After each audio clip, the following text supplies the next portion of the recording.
क्या देशभक्ति सिर्फ गरीब के बच्चों की जिम्मेदारी है, या बड़े बड़े जो सपने देखना है वो अमीर के ही बच्चे देख सकते हैं, गरीब के बच्चे नहीं देख सकते?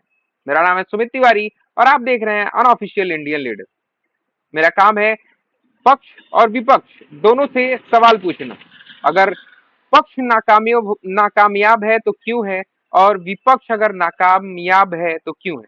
क्योंकि स्वतंत्र भारत के लिए दोनों का मजबूत होना बहुत ही जरूरी है।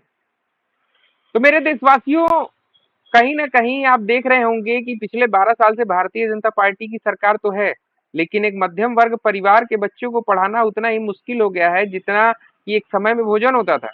आज मध्यम परिवार के जो बच्चे हैं वह अच्छे स्कूल में नहीं पढ़ पाते हैं, क्योंकि जो शिक्षा है वो बिकाऊ हो चुकी है और बहुत महंगी भी हो चुकी है। बड़े बड़े जो उद्योगपति हैं या राजनेता हैं, वो पक्ष के नेता हो या विपक्ष के नेता हो, उनके तो बच्चे खूब मौज से आराम से देश विदेश में पढ़ते हैं। जैसे आप अमेरिका की बात करते हैं, लंदन की बात करते हैं और भी अन्य जगह। लेकिन जो गरीब का बच्चा है वो पैदा होता है और उसको जाति में सबसे पहले बांटा जाता है, और दूसरा, राजनीति में उसको वोट बैंक समझा जाता है। उसको बताया जाता है कि आप जिस जाति के हैं उस जाति के नेता को वोट दीजिए, आप बहुत ही प्राउड फील करेंगे। फिर वो जाति का नेता तो ऊपर बैठ जाता है और उनके बच्चे अच्छी शिक्षा और हर चीज पाते हैं, लेकिन गरीब के बच्चों को कुछ नहीं मिलता। मिलता है तो सिर्फ जुमला। क्या इस देश में सपने भी अब अमीरी और गरीबी देखकर ही बांटे जाते हैं? वो समय आ गया है जहां बच्चे नौकरी के लिए दर दर भटकते हैं।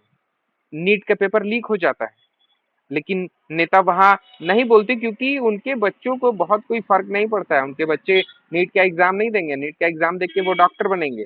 लेकिन जब वो अच्छे अच्छे जगहों से डिग्री पढ़ेंगे और जब बाहर से पढ़कर देश में आएंगे तो देश के बच्चों को लगेगा कि यही हमारा नेता होना चाहिए, और फिर वो राजनेता हमें हमारे टैक्सों से वसूल के और अपने मौज उड़ाएंगे, और आपातकालीन स्थिति में सारा बोझ अपने ऊपर बता के आपको ऐसा दिखाएंगे कि आपने कुछ देश के लिए किया ही नहीं। जिस बचपन में धर्म, जाति और नफरत की राजनीति में अगर बच्चे को उलझा दिया जाता है, उसे बताया जाता है कि तुम्हारा असली मुद्दा बेरोजगारी नहीं है, शिक्षा नहीं है, महंगाई नहीं है, बल्कि दूसरे धर्म से लड़ना है। और दूसरी तरफ बड़े नेताओं, उद्योगपतियों और सत्ता में बैठे लोगों के बच्चे हैं जो विदेशों में यूनिवर्सिटी में पढ़ रहे हैं, दुनिया की आधुनिक शिक्षा ले रहे हैं, टेक्नोलॉजी से भी सीख रहे हैं, भविष्य बना रहे हैं। मैं पूछना चाहता हूं कि अगर विदेश की शिक्षा इतनी खराब है तो उनके बच्चे क्यों पढ़ते हैं वहां पे? और अगर देश की शिक्षा व्यवस्था इतनी महान है तो गरीब के बच्चे ही क्यों प्रयोगशाला बनते जा रहे हैं? सच्चाई ये है दोस्तों, गरीब का बच्चा आज भी नौकरी के लिए ही लाइन में खड़ा रहता है और अमीर का बच्चा सीधे सिस्टम के ऊपर बैठ जाता है। ये लड़ाई किसी धर्म के खिलाफ नहीं है, ये लड़ाई उस सोच के खिलाफ है जो गरीब की भावनाओं को उसमें उलझाकर उसका भविष्य छीन लेता है। देश मंदिर और मस्जिद से नहीं, अच्छे स्कूल, कॉलेजों, अस्पतालें और रोजगार से मजबूत होगा। जब युवा हाथों में किताब की जगह सिर्फ नारों का बोझ दे दिया जाएगा तो समझ लीजिए कि कोई भविष्य से खेल रहा है। मैं देश के युवाओं से कहना चाहता हूं, आप किसी पार्टी की भी विचारधारा रखें, लेकिन अपने सपनों की राजनीति का मुहरा मत बनने दीजिए।